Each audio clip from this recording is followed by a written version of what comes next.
यह दुनिया एक अजीब नर्क बन गई है जो साधारण हथियारों से अजेय राक्षसों से भरी हुई है। मानवता की एकमात्र आशा कुछ चुनिंदा लोग हैं जिनके पास सुपर पावर है। उनमें सबसे मजबूत हमारा मुख्य पात्र केई था, लेकिन वह भी सर्वशक्तिमान नहीं था। और जब उसे एक संगठन द्वारा धोखा दिया गया और दर्जनों राक्षसों के साथ फंसा दिया गया तो वह मर गया। सौभाग्य से वह सर्वनाश से पहले समय में वापस चला गया। वह एक बच्चे के शरीर में पुनर्जन्म हुआ, अपने राक्षसों के ज्ञान और अपनी मुख्य शक्ति को बनाए रखते हुए, जो उसे मारे गए राक्षसों की शक्तियों और क्षमताओं को अवशोषित करने की अनुमति देती है। चारों ओर अधिक ध्यान से देखने के बाद उसे एहसास होता है कि वह किसी तरह एक बच्चा बन गया है। जब वह यह समझने की कोशिश कर रहा है कि दुनिया में क्या हो रहा है, एक चप्पल पहना हुआ पैर उसके कमरे में आता है। केई तुरंत सतर्क हो जाता है, अपने पालने के कोने में पीछे हट जाता है। जब वह अजीब व्यक्ति उसके ऊपर झुकता है, उसका मन विभिन्न विचारों से भर जाता है, क्योंकि वह यह समझने की कोशिश करता है कि यह व्यक्ति कौन है और क्या वे संगठन से हैं। लेकिन फिर वह महिला प्यार भरी नजर से झुकती है और उसे आई चान कहकर अभिवादन करती है। ऐसा लगता है कि यह अजीब महिला उसकी माँ है और वह यह देखने आई थी कि वह जाग गया है। महिला यह देखकर कि वह ठीक है, वापस खाना बनाने चली जाती है और केई, जो अब आईचान है, एक पल के लिए चारों ओर देखता है। सब कुछ शांतिपूर्ण और साफ सुथरा दिखता है। उसके परिचित दुनिया के विपरीत टीवी चालू है और वह घर के बाहर लोगों की आवाजाही सुन सकता है। ऐसा भी नहीं लगता कि बाहर कोई राक्षस है। यह स्पष्ट रूप से शांति का युग है और खुद को अचानक यहाँ एक बच्चे के रूप में पाना, इसका मतलब है कि उसका पुनर्जन्म हुआ होगा।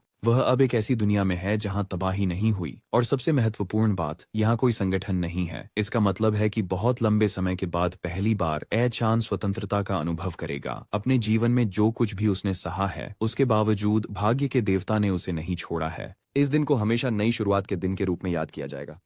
वह सबसे नजदीकी कैलेंडर को देखता है और पाता है कि साल 2020 है, जिसका मतलब है कि वह महान आपदा से पहले जाग गया। यह अच्छा नहीं है, क्योंकि वह अपने वर्तमान बच्चे के शरीर के साथ कुछ नहीं कर सकता। वो बिना किसी चीज का सहारा लिए खड़ा भी नहीं हो सकता और उसके छोटे अंग उसके शरीर को सहारा देने के लिए बहुत छोटे हैं। उसका गला भी उसके पुराने शरीर की तुलना में अजीब लगता है, इसलिए वह बात भी नहीं कर सकता। यह सब उसके लिए भयानक खबर है, क्योंकि समय बहुत महत्वपूर्ण है। जब दुनिया प्रलय में प्रवेश करने वाली है तो उसके पास सिर्फ एक सामान्य बच्चे की तरह रहने का समय नहीं है। ए-चान अपनी माँ की ओर देखता है और सोचता है कि क्या वह उस पर भरोसा कर सकता है। हालांकि उस पर भरोसा करने के बजाय शायद वह उसे अपने लक्ष्यों को प्राप्त करने के लिए एक कठपुतली की तरह इस्तेमाल कर सकता है। उसे किसी काम में तो आना ही होगा। भले ही वह बहुत भरोसेमंद नहीं दिखती, वह एकमात्र वयस्क है जिससे वह संपर्क कर सकता है। वह सोचता है कि क्या वह कम से कम लचीली है, लेकिन शेल्फ से गिरते कई बक्से यह साबित करने के लिए काफी हैं कि वह नहीं है। वह अपने हाथों से भी अच्छी नहीं है, क्योंकि वह खाना बनाते समय एक कटोरे में असंभव रूप से अधिक मात्रा में आटा डाल देती है। वह खाना बनाने में भी अच्छी नहीं है और नाश्ता बनाने की कोशिश करते समय लगभग घर जला देती है। यह स्पष्ट है कि वह कुछ नहीं कर सकती, लेकिन वह कम से कम अपने बच्चे की देखभाल करने की पूरी कोशिश करती है, भले ही उसके बाल पहले की आग से झुलस गए हों। ये पहले से ही दुनिया के अंत जैसा महसूस होता है और उसके नए जीवन का भविष्य कठिन दिखता है। दरवाजे की घंटी बजती है और उसकी माँ दरवाजा खोलने और हाल ही में आए पैकेज को लेने जाती है। हालांकि दरवाजा खोलने से पहले उसे अपना बटुआ ढूंढना होता है ताकि वह डिलीवरी के लिए भुगतान कर सके। जैसे ही वह अपना बटुआ खोजने के लिए जाती है, ए-चान उस शब्द को आखिरी बार सुनने की कोशिश करता है। आखिरी बार जब उसने पैकेजों के बारे में सुना था तो वह तब था जब डिलीवरी कर्मचारी पैकेजों को बहुत से लोगों से मिलने के लिए ले जाते थे। वे डिलीवरी कर्मचारी भी संक्रमित हो गए थे और यह एक भयानक स्थिति बन गई। जैसे ही वह स्थिति को समझने लगता है और यह पैकेज डिलीवरी वास्तव में क्या मतलब हो सकता है, दरवाजा धीरे धीरे खुलता है और दूसरी तरफ से एक भूतिया आवाज आती है, उसे पैकेज लेने के लिए कहती है। जैसे ही दरवाजा पूरी तरह खुलता है, यह बिल्कुल वैसा ही है जैसा ए-चान ने भविष्यवाणी की थी। दूसरी तरफ का व्यक्ति संक्रमित है और वे एक डिलीवरी राक्षस में बदल गए हैं। ए-चान डर नहीं सकता और अपने बच्चे के शरीर के साथ भी उसे खुद की रक्षा के लिए कुछ ढूंढना होगा। उसके पास उपलब्ध एकमात्र चीज उसकी माँ द्वारा दिया गया बेबी बॉटल और एक तकिया है।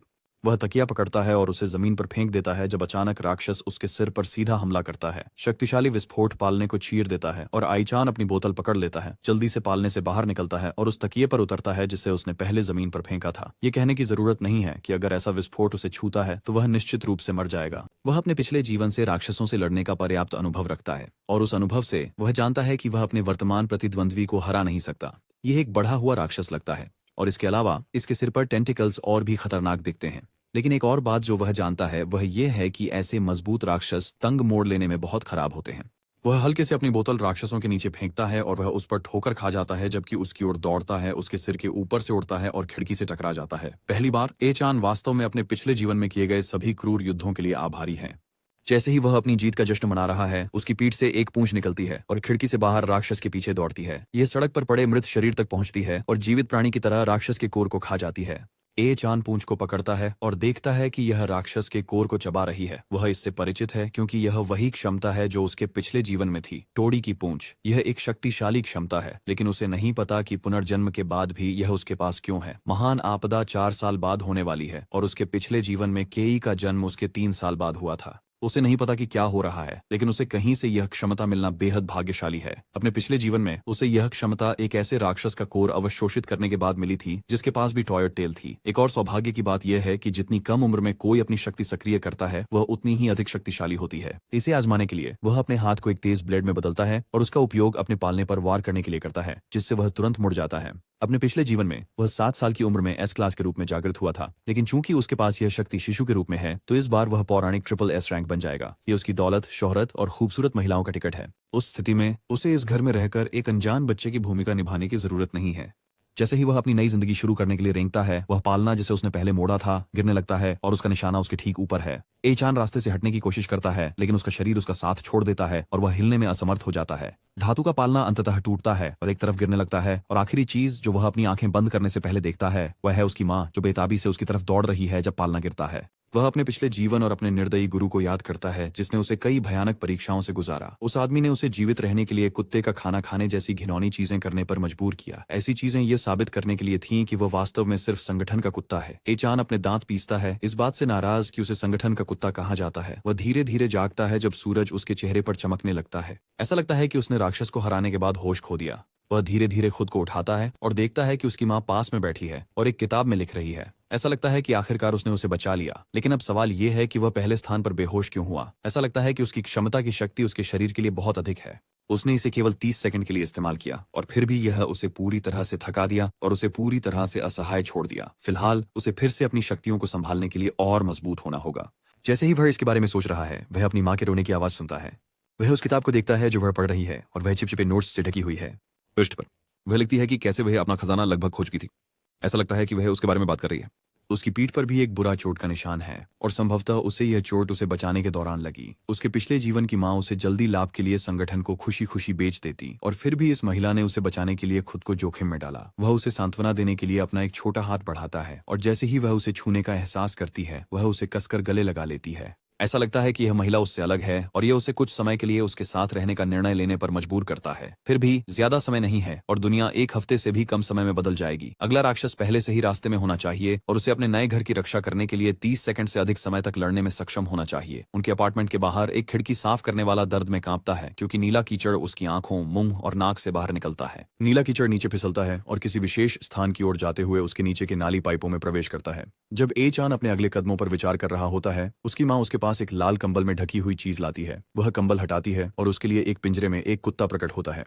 उसने कुत्ता उनके पड़ोसी से लिया ताकि उसके पास एक साथी हो सके। ए-चान को अपने पिछले जीवन से वह कुत्ता याद है। ये एक उग्र कुत्ता था और उसने कभी नहीं सोचा था कि वो इसे इस जीवन में फिर से देखेगा।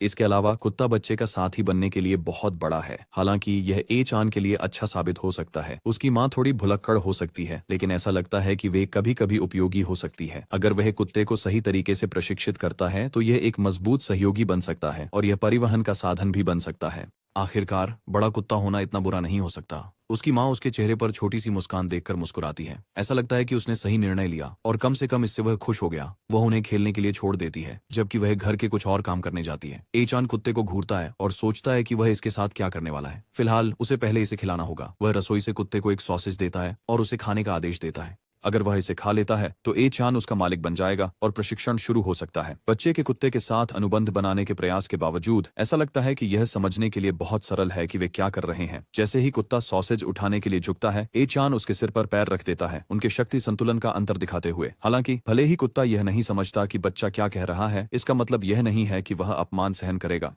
ये 2 पंजों से ए-चान के चेहरे पर मुक्का मारता है जिससे बच्चा उड़ जाता है। फिर यह शांति से अपनी सॉसेज का आनंद लेने के लिए मुड़ जाता है, लेकिन बच्चा इसे चुपचाप सहन नहीं करेगा। ए-चान जोरदार युद्ध किनारे के साथ कुत्ते पर हमला करने के लिए कूदता है। वह कुत्ते पर झपटता है और दोनों आपस में लड़ते हैं जबकि माँ उनकी हरकतों पर हंसती है।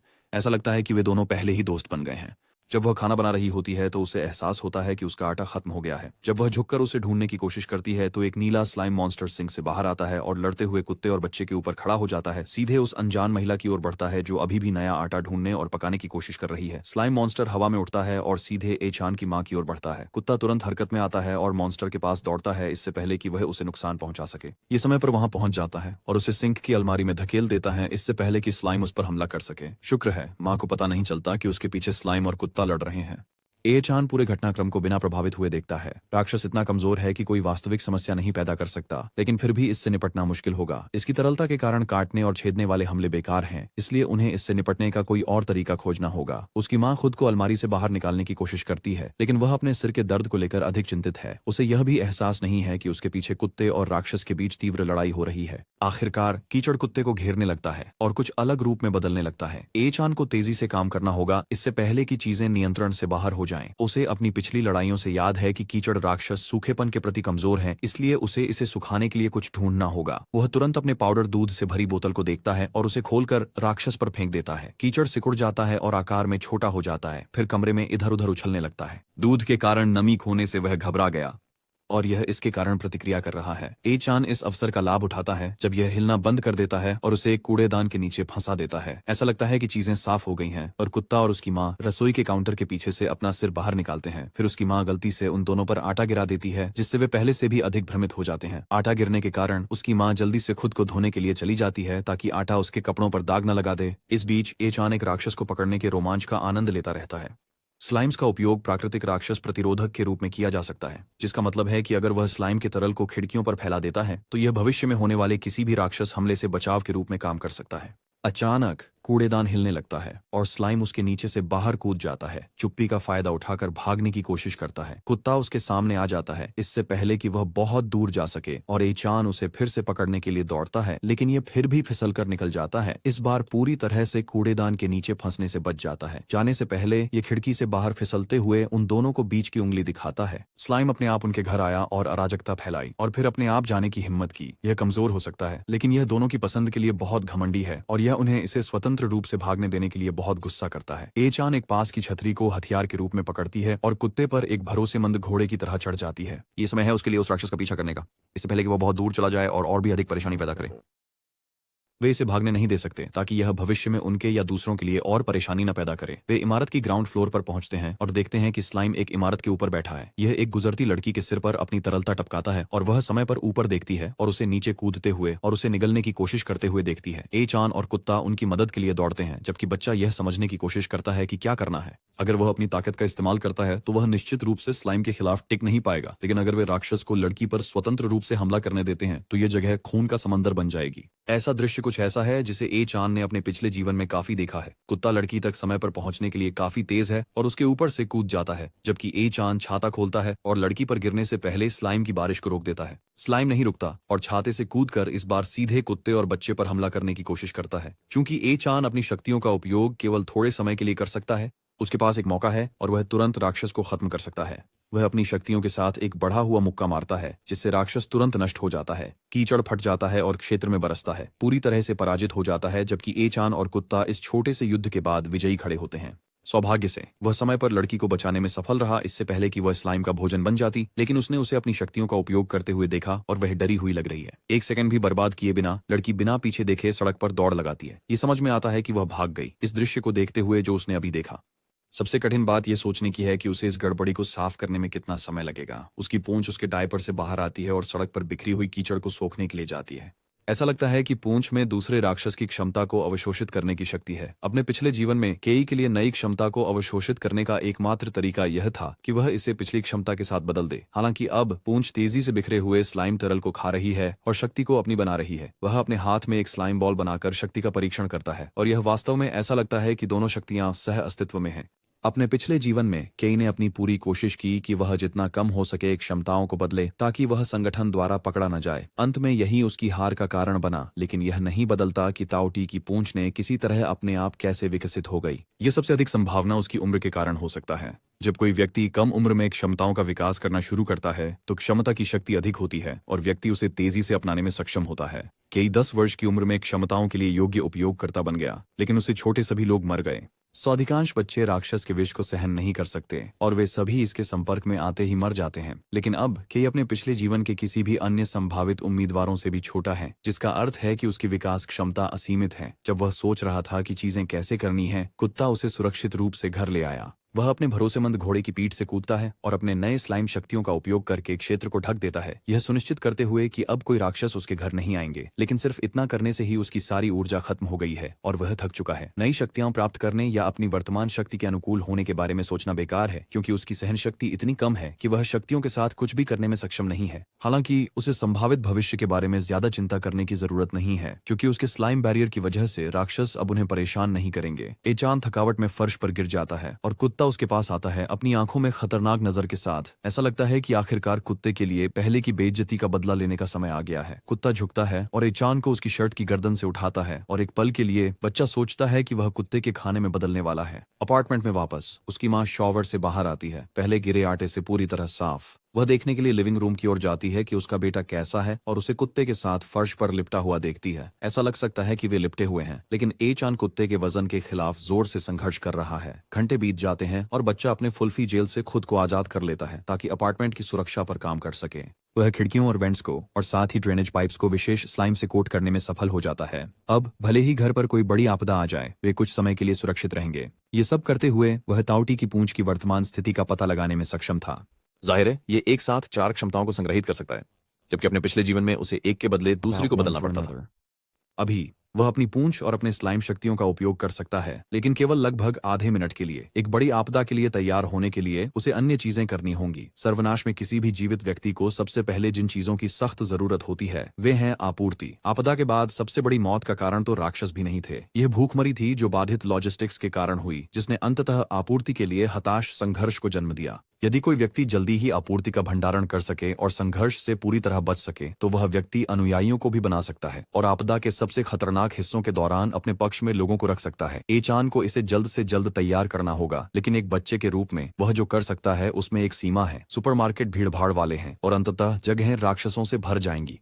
यदि एक व्यक्ति भी संक्रमित हो जाता है तो बीमारी तेजी से फैल जाएगी और इसे धीमा करने की कोई उम्मीद नहीं होगी। अपनी वर्तमान स्थिति में एचान निश्चित रूप से अकेले एक बड़े समूह का सामना नहीं कर पाएगा, लेकिन अभी उसके पास आपूर्ति प्राप्त करने के लिए बहुत जगहें भी नहीं है। जब वह भविष्य में आपूर्ति प्राप्त करने के अन्य विकल्पों के बारे में सोच रहा होता है तो उसकी माँ का फोन लिविंग रूम की मेज पर बजता है। वह यह देखने जाता है कि कौन है और मकान मालिक के समूह चैट से संदेश आते हुए देखता है। सौभाग्य से उसका फोन लॉक नहीं है, इसलिए वह इसे आसानी से खोल सकता है और देख सकता है कि क्या हो रहा है। ग्रुप चैट में लोग एक अजीब वायरस के बारे में चर्चा कर रहे हैं जो फैल रहा है और कैसे वायरस से संक्रमित लोग राक्षस बन रहे हैं। यह स्पष्ट है कि वे अभी तक नहीं जानते कि आने वाली प्रलय की गंभीरता क्या है और एचान उन्हें इसके बारे में थोड़ा समझाने के लिए अधिक खुश है। वह चुपके से एक खाता बनाता है और कमरे में प्रवेश करता है, लोगों को सूचित करता है कि एक बड़ी आपदा आ रही है और उन्हें अपनी आपूर्ति प्राप्त करनी चाहिए, इससे पहले कि सब कुछ अराजकता में बदल जाए। हालांकि वह उन्हें सावधानीपूर्वक निर्देश देकर मदद करने की कोशिश कर रहा है, यह स्पष्ट है कि कोई भी उस पर विश्वास नहीं कर रहा है। तथ्य यह है कि उसने अभी अभी खाता बनाया है और उसके पास अभी तक कोई प्रोफाइल नहीं है, उसकी स्थिति में मदद नहीं करता, उसके लिए एक नवजात के रूप में कुछ भी करने के लिए नहीं है और ऑनलाइन फोरम भी ज्यादा मददगार नहीं है। इस गति से संगठन बनने से पहले ही वे सब मर जाएंगे। अचानक फोन पर एक मित्र अनुरोध आता है।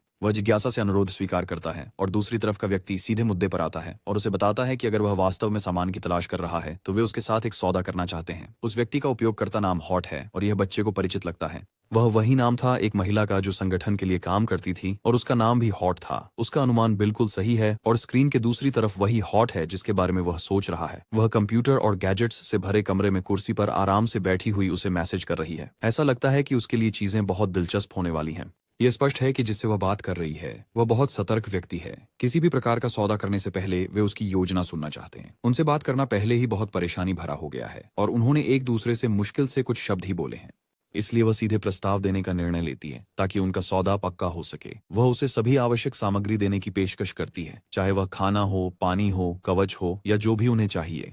वह केवल एक चीज पर कीमत लगाएगी और वह है कोई भी जानकारी जो उसे चाहिए। इसकी कीमत 100 मिलियन येन है, लेकिन हॉट के लिए परिवहन भी एक समस्या है, इसलिए वह उसे वह जानकारी देने की पेशकश करती है जो उसे चाहिए अगर वह उसे अपनी एकत्रित आपूर्ति का 20% दे। उसकी आवाज का लहजा और 100 मिलियन येन की शुरुआती कीमत दोनों ही किसी प्राथमिक स्कूल के बच्चे के लिए अधिक उपयुक्त लगते हैं। इसे तार्किक रूप से देखने पर यह असंभव है कि वह व्यक्ति जिससे वह बात कर रहा है वह वही हॉट नहीं है जिसे वह संगठन से याद करता है। वह उससे बातचीत जारी रखता है, उससे सीधे पूछता है कि उसे उसकी बातों पर क्यों भरोसा करना चाहिए। इसके अलावा वह यह भी पूछता है कि उसे पहले स्थान पर इन वार्ताओं के लिए सहमत क्यों होना चाहिए। हॉट उससे पूछती है कि क्या वह सहयोगी बनने के बजाय दुश्मन बनने की उम्मीद कर रहा है। वह चाहती है कि वे एक दूसरे से झगड़ने या अविश्वास करने के बजाय अच्छे से रहें। बच्चा सहमत होता है और पूछता है कि सामान लेने की जगह कहाँ है। वह उसे बताती है कि उसने जानकारी उसके अपार्टमेंट बिल्डिंग की निचली मंजिल पर एक मेल बॉक्स में रख दी है। संगठन अभी तक नहीं बना है, जिसका मतलब है कि हॉट अभी तक उसकी एक कार्यकारी नहीं है और इसके बावजूद वह अभी भी एक खतरनाक महिला है जो अपने लाभ के लिए लोगों के साथ खिलवाड़ करने के लिए जानकारी का उपयोग करती है।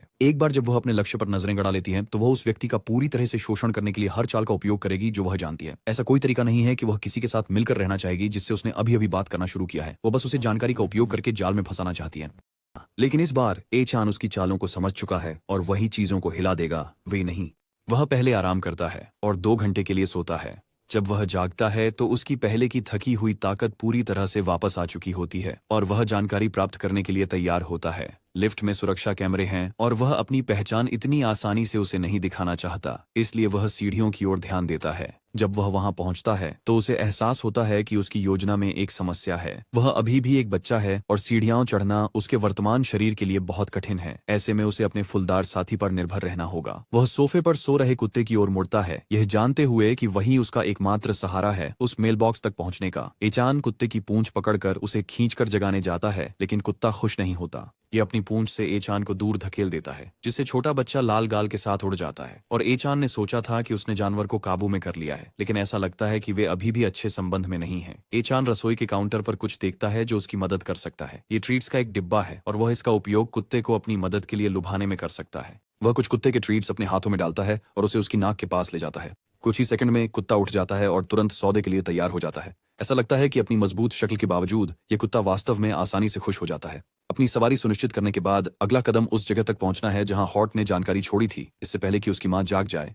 वह कुत्ते पर सवार होकर अपार्टमेंट बिल्डिंग के अंदर जाता है और अंततः वहां पहुंचता है जहां मेल बॉक्स है। एक मेल बॉक्स के अंदर एक गुलाबी पत्र बाहर निकला हुआ है। यह स्पष्ट रूप से उसका लक्ष्य होना चाहिए, लेकिन वहां एक कैमरा भी है जो क्षेत्र की निगरानी कर रहा है। यह स्पष्ट है कि हॉट अपनी पहचान की पुष्टि के लिए कैमरा का उपयोग करना चाहता है। अगर ऐसा होता है तो उसकी जानकारी तुरंत बेच दी जाएगी और वह अपनी बढ़त खो देगा। हॉट उन लोगों के साथ उलझती नहीं है जिन्हें वह नहीं जानती, इसलिए एचान को अपनी गुमनामी बनाए रखनी होगी, चाहे कुछ भी हो। उस स्थिति में उसे बस उसे भ्रमित करना होगा। बच्चा अपनी शक्तियों को सक्रिय करता है, पतले लाल तंतु कमरे के चारों ओर फैलाता है और किसी भी संदिग्ध चीज के लिए आसपास की जांच करता है। अपार्टमेंट के सुरक्षा कैमरे के अलावा वह 3 अन्य छिपे हुए कैमरे ढूंढने में सफल होता है जो संभवतः उसके द्वारा लगाए गए हैं। यह स्पष्ट है कि वह उसकी पहचान उजागर करने के लिए बेताब है। हॉट अपने कंप्यूटर रूम में हंसती है, उत्सुकता से इंतजार करती है कि इस बार कौन उसके जाल में फंसेगा। हालांकि बिना किसी के मेल बॉक्स के पास आए उसे उस व्यक्ति से पुष्टि मिलती है जिससे वह बात कर रही थी कि उसने पहले ही जानकारी इकट्ठा कर ली है। वह कैमरा फुटेज को बेताबी से देखती है, लेकिन फीड में उसे केवल एक कुत्ता मेल बॉक्स के पास खड़ा दिखाई देता है। उसे यह नहीं पता कि कुत्ते के पीछे वही व्यक्ति है जो उसे परेशान कर रहा है, चुपके से पत्र पढ़ने की कोशिश कर रहा है बिना उसके जाने। उसने यह पता लगा लिया कि कैमरे का अंधा स्थान कहाँ है और अपने प्यारे साथी का उपयोग करके छिपकर पत्र को चुपचाप पढ़ा। वह मेल बॉक्स से फ्लायर निकालता है और बिना देखे जल्दी से चला जाता है। फ्लायर उसे क्षेत्र के एक सुपरमार्केट में एक क्लियरेंस सेल डील की ओर इशारा करता है और संभवतः उसे वहीं जाना है। जैसे ही वह फ्लायर पढ़ता है, हॉट बेचैनी से उसे फोन करती है। उससे पूछती है कि वह वास्तव में कौन है। वह उसे चिढ़ाते हुए कहता है कि वह अपनी पहचान तभी बताएगा जब वह उसे 100 मिलियन येन देगी। ये बात हॉट को और भी अधिक गुस्सा दिलाती है कि यह व्यक्ति जो भी है वे स्पष्ट रूप से उसे कम आंक रहे हैं और वह सुनिश्चित करना चाहती है कि वे इसे पछताएं। वह एक मकड़ी निगरानी प्रणाली को सक्रिय करती है जो एक नाली के भीतर छिपी होती है और उसे पूरे भवन को स्कैन करने का आदेश देती है। मकड़ी जैसा उपकरण एक कैमरे से सुसज्जित है, साथ ही यह धूल रोधी, जल रोधी और तापमान, चुंबक, उच्च गति और बिजली के झटके के प्रति प्रतिरोधी है। मकड़ी एचान और कुत्ते की ओर बढ़ती है, लेकिन तुरंत ही उनके पीछे सीढ़ियों से नीचे आ रही फुलदार चप्पलों की एक जोड़ी द्वारा कुचल दी जाती है। उसकी $30 मिलियन की रोबोट कुछ ही सेकंड में नष्ट हो जाने पर वह दर्द से चिल्लाती है। इसे नष्ट करने वाली व्यक्ति उसकी अपनी माँ है और वह उन्हें देखने के लिए नीचे आई थी क्योंकि वह उन्हें कुछ समय से नहीं देख पाई थी। हॉट अपने स्पाइडर डिवाइस के नुकसान पर रोती है, लेकिन सौभाग्य से ऐसा लगता है कि ऑडियो फंक्शन अभी भी काम कर रहा है। वह दूसरी तरफ एक महिला की आवाज सुन सकती है और फिर उसे एहसास होता है कि कॉल फंक्शन भी काम कर रहा है, जिसका मतलब है कि वे भी उसे सुन सकते हैं। वह माइक उठाती है और दूसरी तरफ जो भी है उसे धमकाने की कोशिश करती है। उन्हें चेतावनी देती है कि उन्होंने सिर्फ इसलिए नहीं जीता क्योंकि उन्होंने उसके स्पाइडर को कुचल दिया। अब जब उसने उनकी आवाज सुन ली है, वह उनके सभी संदेश और उनका काला अतीत इंटरनेट पर उजागर कर सकती है। वह उन्हें चिढ़ाती रहती है, लेकिन दूसरी तरफ जो भी है वह जवाब नहीं देता। इसके बजाय वे किसी और से बात करते रहते हैं, टिप्पणी करते हैं कि वे हल्के कपड़े पहने हुए हैं और उन्हें सर्दी लग सकती है। तभी हॉट को एहसास होता है कि दूसरी तरफ का व्यक्ति उसे सुन नहीं सकता और वह पूरे समय खुद से बात कर रही थी। इसके अलावा थोड़ी खोजबीन करने के बाद, अपनी विशाल नेटवर्क और कनेक्शनों के बावजूद, वह यह पता नहीं लगा पा रही है कि दूसरी तरफ का व्यक्ति कौन है। वे जो भी हैं पूरी तरह से छिपे हुए हैं और उसे कोई अंदाजा नहीं है। इस बीच एचान को उसकी माँ से अपार्टमेंट तक मुफ्त सवारी मिलती है। वह उसे अकेले बाहर आने के लिए डांटती है और बताती है कि यह कितना खतरनाक है। इस बीच यांत्रिक मकड़ी फर्श पर कुचली पड़ी है और इसे केवल 4% क्षमता पर ही उपयोग किया जा सकता है। हॉट अंततः एचान से फिर से संपर्क करती है और बच्चे को बताती है कि वह जानकारी मुफ्त में देगी, साथ ही आपूर्ति भी। ऐसा लगता है कि उसने पहले ही हार मान लिया और यह लगभग निराशाजनक है कि उसने इतनी आसानी से हार मान ली, बावजूद इसके कि उसने कितनी परेशानी पैदा की। जब वे अपार्टमेंट लौटे तो आश्चर्यजनक रूप से एचान को अपार्टमेंट से बाहर भागने के लिए कुछ नहीं कहा गया। उसकी माँ सोचती है कि कुत्ते ने खुद दरवाजा खोला और बच्चा आधी नींद में बाहर रेंग गया। इस वजह से वह कुछ समय के लिए कुत्ते का उपयोग नहीं कर पाएगा और इसे ऐसी घटनाओं से बचने के लिए बांध दिया गया है। हॉट के अनुसार एक वेयर हाउस स्टाइल सुपरमार्केट जल्द ही खुलेगा, जिसका मतलब है कि वह उन्हें उन वस्तुओं की आपूर्ति देने जा रही है जो उसने दूसरों से चुराई थी। हॉट का ऐसा स्वेच्छा से करना उसके बावजूद काफी उदारता दिखाता है। फिर अगर वह सामग्री इकट्ठा करने जा रहा है तो उसे यह जल्दी करना होगा, लेकिन पहले उसे यह पता लगाना होगा कि सबसे पहले सुपरमार्केट कैसे पहुंचा जाए। उसने अपनी माँ के लिए मेज पर एक फ्लायर छोड़ दिया है, लेकिन उसने उसे देखा भी नहीं है। वह सीधे उसे दुनिया के अंत के बारे में नहीं बता सकता, लेकिन उसे कुछ करना होगा।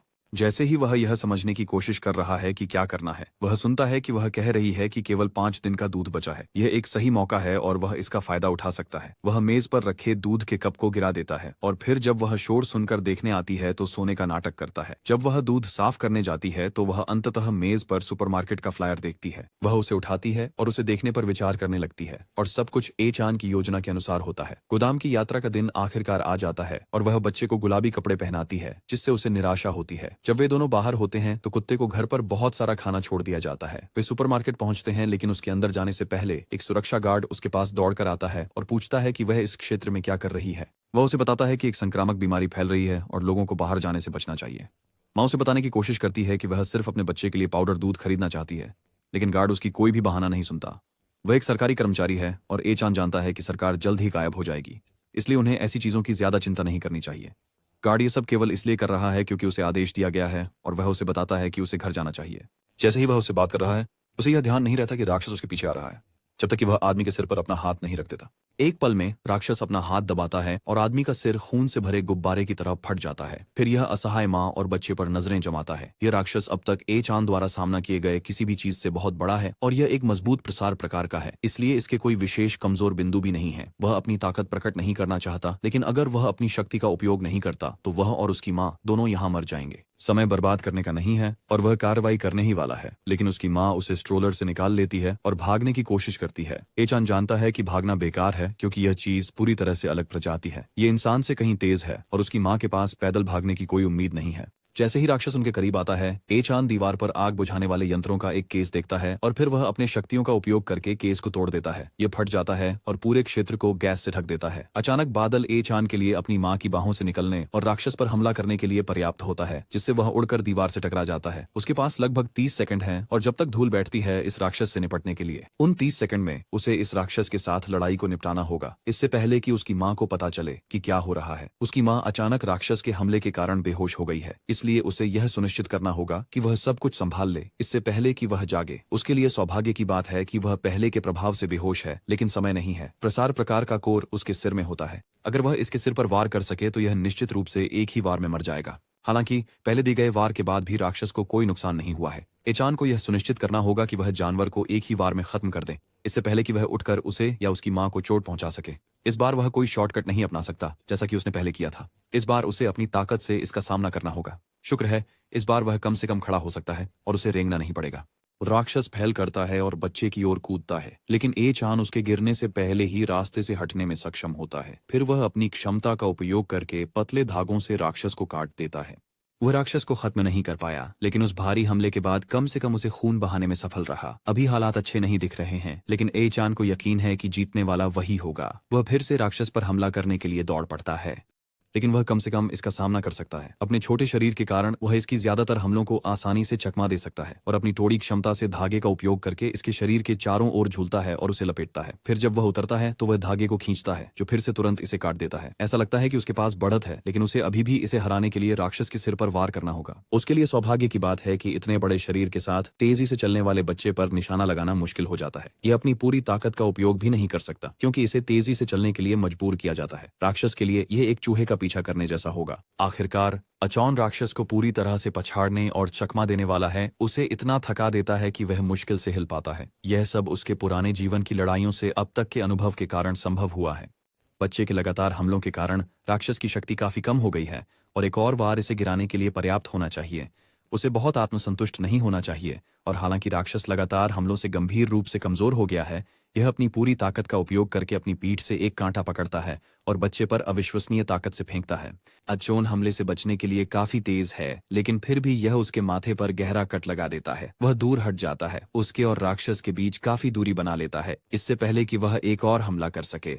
अगर यह इसी तरह हमला करता रहा तो बच्चे के पास इसे खत्म करने के लिए पास जाने का कोई मौका नहीं है। फिलहाल उसे कोई और रणनीति सोचनी होगी, जैसे कि अचानक हमला, या उसे इसका ध्यान भटकाने का कोई तरीका खोजना होगा। समय भी नहीं बचा है और जल्द ही उसे अपनी पूरी ताकत का उपयोग करने के बाद के प्रभाव महसूस होंगे। फिलहाल उसे भागकर अपनी मां को ले जाना पड़ सकता है, इससे पहले कि वह घायल हो जाए। जैसे ही वह यह समझने की कोशिश कर रहा है कि क्या करना है, वह देखता है कि उसकी मां बेसहारा होकर नीचे की मंजिल पर इधर उधर देख रही है। ऐसा लगता है कि उसका समय उससे जल्दी खत्म हो गया जितना उसने सोचा था, और अब वह जाग गई है और उसे बेताबी से ढूंढ रही है। जैसे ही वह उसे खोजती है, वह राक्षस के सामने आ जाती है और आश्चर्य में उसे देखती है। हालांकि भागने के बजाय वह अपनी जेब में कुछ लेने के लिए हाथ डालती है और अचोन बेताबी से चिल्लाता है कि वह भाग जाए, क्योंकि वह निश्चित रूप से अकेले राक्षस का सामना नहीं कर पाएगी। लेकिन नायक की मां के रूप में उसके पास निश्चित रूप से अपनी कुछ तरकीबें हैं। वह अपनी जेब से एक स्टन गन निकालती है और उसे राक्षस पर चलाती है, जिससे वह तीव्र बिजली के झटके से जम जाता है। यह असामान्य हो सकता है, लेकिन यही वह ध्यान भटकाने वाला है जिसकी बच्चे को तलाश थी। अचोन इमारत से नीचे सड़कों की ओर कूदता है, ठीक उसी समय जब राक्षस ठीक हो जाता है और उसकी मां पर झपटता है, जिससे वह पीछे की ओर उड़ जाती है। जैसे ही वह फर्श पर गिरती है और कन्वीनियंटली राक्षस से दूर देखती है, अचोन आसमान से एक बड़े हमले के साथ नीचे आता है, कचरे को हमेशा के लिए खत्म करने के इरादे से। राक्षस समय पर ऊपर देखता है और देखता है कि एक बच्चा अपने पैर पर भारी ऊर्जा के साथ तेज गति से उसकी ओर आ रहा है।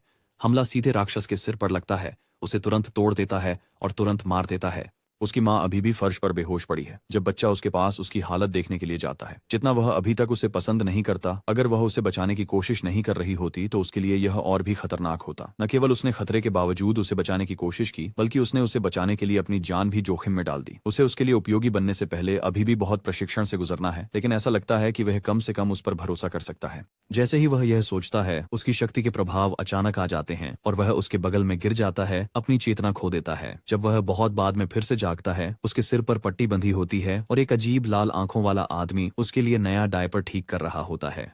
अचौन उस अजनबी को नहीं पहचानता और अपनी तुरंत आत्मरक्षा के रूप में उस आदमी पर पेशाब कर देता है ताकि उसे डराकर भगा सके। उसकी मां जल्दी से माफी मांगने के लिए दौड़ती है, यह उम्मीद करते हुए कि वह अजनबी आदमी नाराज नहीं होगा। वह अपने चेहरे से पेशाब पोंछता है, ये स्वीकार करते हुए कि उसने शायद बच्चे को डरा दिया और इसलिए ऐसा हुआ। फिर वह उससे पूछता है कि क्या वह कुत्ते के साथ ठीक से रह रही है, और ऐसा लगता है कि उसकी मां उस आदमी से परिचित है। वह आदमी शायद कुत्ते का पूर्व मालिक है और वह उसका ख्याल रखने के लिए उसका धन्यवाद करता है। अचोन इस बात को लेकर अधिक चिंतित है कि उसकी मां ने निश्चित रूप से उस राक्षस को देखा था जिसने पहले उन पर हमला किया था, लेकिन वह ऐसे व्यवहार कर रही है जैसे कुछ हुआ ही नहीं। फिर वह देखता है कि उसके बाल गीले हैं। इसका मतलब शायद यह है कि वह फिर से चुपके से रो रही थी जब वह सो रहा था। आदमी उसे बताता है कि वे सामान लेने जा रहे हैं और उसे उनके साथ चलने के लिए आमंत्रित करता है। यह अचोन का ध्यान आकर्षित करता है, क्योंकि वह समझता है कि अन्य लोगों की मदद से आपूर्ति इकट्ठा करना और उन्हें खरीद लेना निश्चित रूप से एक बुरा निर्णय नहीं है। हालांकि उनके साथ जाने से पहले उसे अभी भी उस राक्षस से क्रिस्टल कोर निकालना है जिसे उसने हराया था। वह अपने स्ट्रोलर से कूदता है और राक्षस के अवशेषों की ओर जल्दी करता है। जैसे ही वह अपनी पूंछ का उपयोग करके इसे अवशोषित करता है, वह तुरंत राक्षस की शक्ति प्राप्त कर लेता है। इस बार यह एक कठोरता कौशल लगता है और यह पहले से ही उसके रक्त प्रवाह में मिल गया है। यह एक बुरा कौशल नहीं है और अब वह अपनी पूंछ को किसी प्रकार की ढाल के रूप में उपयोग कर सकता है। लेकिन इससे पहले कि वह अपने स्ट्रोलर में वापस रेंगता, वह देखता है कि पहले वाला अजीब आदमी अपने फोन पर कॉल कर रहा है।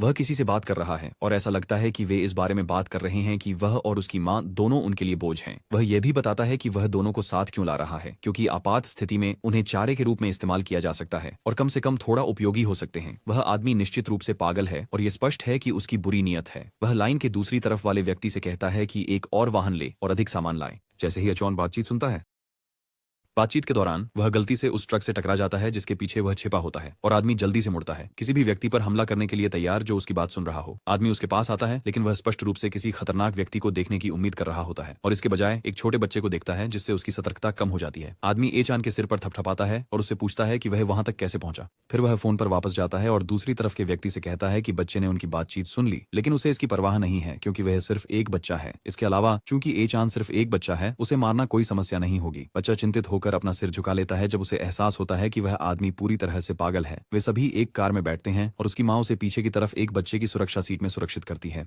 फिर वे आदमी और 3 अन्य लोगों के साथ कार में बैठने की तैयारी करते हैं। ए चान उस पागल आदमी पर ड्राइवर के रूप में भरोसा नहीं करता लेकिन वह इसके बारे में कुछ नहीं कर सकता। अगर वह कम से कम अपनी शक्ति का उपयोग कर पाता तो वह उस पागल आदमी को तुरंत कुचल सकता और साबित कर सकता कि कौन अधिक ताकतवर है। कार में बाकी लोग एक दूसरे से परिचित होते हैं और उसकी माँ बातचीत शुरू करने के लिए दूसरों को कुछ स्नैक्स ऑफर करती है। यह बेहद अजीब है कि ये लोग सब कुछ होते हुए भी इतने शांत लग रहे हैं। ए चान सोचने लगता है कि क्या उन्होंने राक्षसों की फुटेज देखी भी है और इस समय कोई बाहर क्यों जाएगा। आदमी कार स्टार्ट करता है और जाते समय उस परिसर के व्यक्ति को हाथ हिलाता है जहाँ वे ठहरे हुए हैं। ए चान को एहसास होता है कि उनकी अनभिज्ञता शायद एक तरह की आत्मरक्षा है। आखिरकार भले ही लोग राक्षसों या लाशों को देखें, इसका मतलब ये नहीं है कि दुनिया खत्म हो रही है। वे केवल सामान्य व्यवहार कर सकते हैं और अपने डर को छिपाने की कोशिश कर सकते हैं। जैसे ही वे शहर में गाड़ी चलाते रहते हैं, मिस लिंग कार में सभी के साथ साझा करने के लिए सैंडविच का एक डिब्बा निकालती है। कार में लोग वही हैं जो उस अपार्टमेंट बिल्डिंग के निवासी हैं जहाँ ए चान और उसकी माँ ठहरे हुए हैं। वहाँ उनकी माँ है लिंग यिंगयू जो कमरा 502 की निवासी हैं, फिर डेन को है जो कमरा 103 के निवासी हैं और अंत में रयुका सिन है जो कमरा 104 के निवासी हैं। उनकी माँ कार में अन्य लोगों को स्नैक्स देना जारी रखती है जब वे सुपरमार्केट की ओर जा रहे होते हैं। रयुका सिन अपनी माँ से पूछता है कि वह अकेले बच्चे की परवरिश कैसे कर रही है जबकि यह कितना कठिन है। आखिरकार वह युवा और सुंदर हैं और ऐसा नहीं लगता कि वह काम कर रही हैं। बच्चे के साथ बाहर जाना भी खतरनाक है। उसकी माँ ने मूल रूप से उसे घर पर छोड़ने का सोचा था लेकिन उसने देखा है कि जब भी ए चान को अकेला छोड़ा जाता है वह पागल जैसा व्यवहार करने लगता है। उसे बहुत सोचने के बाद उसे अपने साथ लाना पड़ा। ए चान अवचेतन रूप से अपनी माँ को बात करना बंद करने के लिए कहने की कोशिश करता है क्योंकि वह अपने बच्चे के कारण पिछले कुछ दिनों में हुई सारी अराजकता के बारे में सोचते हुए आह भरती है। सामने के एक व्यक्ति का नाम चिन मिनोरू है जो रूम 504 में रहता है। ड्राइवर टिप्पणी करता है कि लिंग लड़ाई में उपयोगी है, खासकर क्योंकि उसने अपने टेजर गन से एक बड़े राक्षस को गिरा दिया। उन्होंने ट्रक में कुत्ते को भी साथ लाया है जो उनका पीछा कर रहा है, इसलिए अगर कुछ होता है तो उनके पास अतिरिक्त हमला शक्ति है। ए चान की माँ को याद नहीं है कि क्या हुआ था और वह यह नहीं समझती कि यह सब काम उसके बच्चे ने किया है। जैसे ही वे शहर के माध्यम से गाड़ी चलाते रहते हैं, ड्राइवर को एहसास होता है कि कुछ गड़बड़ है। आसपास और अधिक राक्षस होने चाहिए थे लेकिन जगह आश्चर्यजनक रूप से खाली है। अचानक वह देखता है कि कोई सड़क पर दौड़ रहा है, स्पष्ट रूप से मदद की तलाश में। जैसे ही वह सड़क पर दौड़ रही है, कहीं छिपने की जगह ढूंढ रही है, पास की इमारत की दीवार फट जाती है और एक हाथ उसकी ओर बढ़ता है। फिर अचानक कई राक्षस एक साथ उस पर हावी हो जाते हैं। ड्राइवर उन्हें कसकर पकड़ने के लिए कहता है क्योंकि वह कार को मोड़ने की कोशिश करता है ताकि राक्षसों और लड़की से टकराव से बच सके। कार और ट्रक दोनों राक्षसों की छोटी भीड़ से बचने के लिए बहकते हैं और वे सुरक्षित रूप से आगे बढ़ने में सफल होते हैं। कुत्ता पीछे की सीट पर जोर से भौंकता है क्योंकि राक्षस लड़की पर भीड़ लगाते हैं और उसे जमीन पर खींच लेते हैं। वो मदद के लिए चिल्लाती है क्योंकि राक्षस उसके ऊपर चढ़ जाते हैं और उस पर हमला करते हैं। आज का दिन वास्तव में बहुत व्यस्त रहा है जब से ए चान और उसकी माँ ने अपना घर छोड़ा है। वे राक्षसों से घिरे हुए हैं और ए चान एक पल के लिए उनकी स्थिति का विश्लेषण करता है। कार के चारों ओर के कीट सिर वाले राक्षसों की गर्दन पर डंक के निशान हैं। सभी राक्षसों का संचालक कोई प्रकार का साइबोर्ग होना चाहिए। परजीवी संचालक परजीवी प्रकार के राक्षस होते हैं और उनके पास मनुष्यों को साइबोर्ग में बदलने की क्षमता होती है। व्यक्तिगत रूप से उनकी शक्ति अधिक नहीं होती लेकिन बड़ी संख्या में यह एक अलग कहानी होती है और जब तक संचालक इधर उधर घूमता रहता है, साइबोर्ग राक्षस बस बढ़ते ही रहेंगे। सबसे अच्छा काम जो वे कर सकते हैं वह है तुरंत भागने का रास्ता खोजना। बाकी के कीट राक्षस जो पहले की बेचारी लड़की पर नहीं चढ़ रहे थे, कार की ओर आने लगते हैं ताकि अंदर के लोगों पर हमला कर सकें। वे ड्राइवर की पसंद के लिए बहुत करीब हैं और कुछ ही सेकंड में एक राक्षस विंडशील्ड को तोड़ने में सफल हो जाता है। ए चान चारों ओर देखता है और जानता है कि उनके लिए इस स्थिति से बचना निश्चित रूप से संभव है लेकिन उन्हें जल्दी से भगाना होगा इससे पहले कि वे अत्यधिक बड़े हो जाएं। दुर्भाग्यवश वह अपनी शक्तियों का उपयोग केवल 30 सेकंड के लिए कर सकता है और अगर वह इसे यहाँ बर्बाद कर देता है तो सब खत्म हो जाएगा। वह कार के अंदर देखता है और सोचता है कि क्या कोई यात्री लड़ने में सक्षम है। रयू बेताबी से कार से बाहर उस लड़की को देखता है जिसे राक्षस पीट रहे हैं और खा रहे हैं। वह कार में दूसरों से समय बर्बाद न करने और उसे बचाने के लिए चिल्लाती है।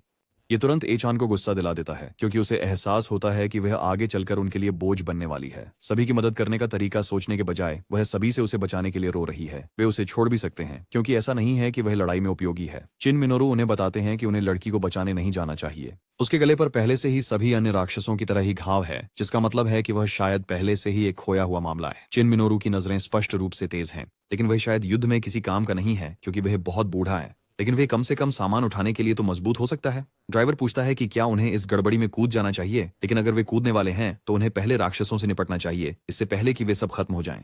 ईचान को यह विचार पसंद नहीं है क्योंकि ऐसा लगता है कि वह उन्हें सबको मरवाने की कोशिश कर रहा है। जब वास्तव में जरूरत होती है तो वे उस आदमी पर भरोसा नहीं कर सकते। उनके पीछे ट्रक चला रहा व्यक्ति भी संभवतः वही है। डैन को कार में कहीं से एक कठोर वस्तु उठाते हैं और घोषणा करते हैं कि वह किसी भी तरह से मदद करने जाएंगे।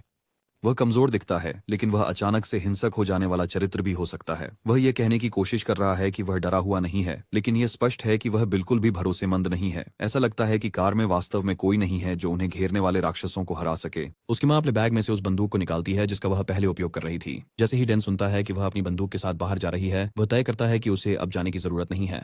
जैसे ही वे सब बात कर रहे होते हैं, अचानक एक नुकीली वस्तु कार में घुस जाती है जो सीधे डैन के सीने में चली जाती है। फिर वह अचानक गुड़िया की तरह कार से बाहर फेंक दिया जाता है। फिर नुकीले पंजे कार के किनारे में धंस जाते हैं और एक अलग कीट राक्षस अपना डरावना सिर कार में घुसा देता है और तुरंत एक पंजा रेयुक में घोंप देता है, जिससे उसकी तुरंत मौत हो जाती है। ऐसा लगता है कि यह सभी साइबोर्ग का मुख्य शरीर है। ये कहीं छिपा हुआ होगा, सही समय का इंतजार कर रहा होगा। चूंकि कार में कोई भरोसेमंद नहीं है, ऐसा लगता है कि बच्चे को इस स्थिति से निपटना होगा।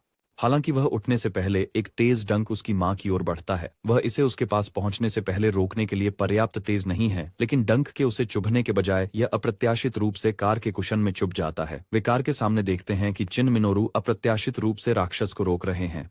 चिन मिनोरू को एहसास होता है कि यह व्यक्ति सभी राक्षसों का बॉस होना चाहिए। राक्षस मुड़ता है और उसके चेहरे पर वार करने की कोशिश करता है, लेकिन वह डंक को पकड़ लेता है और उसे तोड़ देता है। ये स्पष्ट है कि यह आदमी कुछ और ही है, क्योंकि उसने अपने नंगे हाथों से सभी राक्षसों के बॉस को हरा दिया। राक्षस चिल्लाता है जब वह अपने डंक को अपनी गर्दन में घोंपता है। फिर जैसे जैसे राक्षस की चीखें धीरे धीरे कम होती जाती हैं, वह मर जाता है और चिन मिनोरू उसके मृत शरीर को छोड़ देता है, जिससे वह सड़क पर गिर जाता है। जैसे ही वह अपने चेहरे से खून पोंछता है, वह शिकायत करता है कि वह कितना बूढ़ा हो रहा है। इस बीच एचान प्रशंसा से देखता है क्योंकि उसे एहसास होता है कि बूढ़ा आदमी पूरी तरह से ताकतवर है, लेकिन फिर उसे एहसास होता है कि लड़ाई अभी खत्म नहीं हुई है। जमीन पर पड़ा राक्षस का दूसरा चरण है और वे अभी अपनी सतर्कता नहीं छोड़ सकते।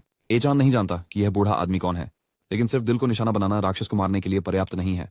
जैसा कि उसने उम्मीद की थी, राक्षस फिर से उठने लगता है और यह स्पष्ट है कि यह फिर से हमला करने वाला है। उसके पास बोलने की आवाज नहीं है, इसलिए उसके पास बूढ़े आदमी को चेतावनी देने का केवल एक तरीका है, इससे पहले कि चीजें खराब हो जाएं। वह जितना जोर से हो सके चिल्लाता है, जिससे बूढ़ा आदमी पीछे मुड़कर देखता है और कीट राक्षस के छुपे हुए हमले से बाल बाल बच जाता है। बूढ़े आदमी ने इसे पहले भी देखा है जब वह विशेष युद्ध विभाग में था। वह तुरंत समझ जाता है कि राक्षस उसके दिल में छुरा घोंपने से नहीं मरेगा। यही कारण है कि वह आदमी इतना मजबूत लगता है। उसने विशेष युद्ध विभाग में काम किया और इसलिए उसके पास ऐसे राक्षसों से निपटने का प्रशिक्षण है। वह आदमी राक्षस पर हमला करने और उसे गिराने के लिए कार से कूद जाता है। ऐसा लगता है कि यह साधारण तरीकों से आसानी से नहीं मरेगा, इसलिए चिन मिनोरू ने तय किया कि इस बार वह अपनी सारी ऊर्जा का उपयोग करके इस राक्षस को हमेशा के लिए खत्म कर देगा। वह राक्षस के सिर को पकड़ता है और अपने घुटने को उसके चेहरे पर मारता है, जिससे खोपड़ी तुरंत टूट जाती है। सिर्फ थोड़ी सी लड़ाई से ही यह स्पष्ट है कि उसके पास परिष्कृत युद्ध ज्ञान है और उसके लिए सिर पर हमला करने का निर्णय बहुत जल्दी आया।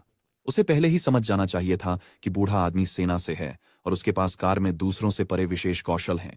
अपने पिछले जीवन में जब वह संगठन का कुत्ता था, तब भी जब तक वह आगे बढ़ा, सेना पहले ही समाप्त हो चुकी थी। उसने अफवाहें सुनी कि सरकार के गिरने के बाद सेना राक्षसों का विरोध करने वाली सबसे बड़ी ताकत बन गई थी। वे उस समय संगठन के दुश्मन थे, लेकिन उनमें एक विशेष युद्ध डिवीजन था जो मुख्य इकाई में काम करता था।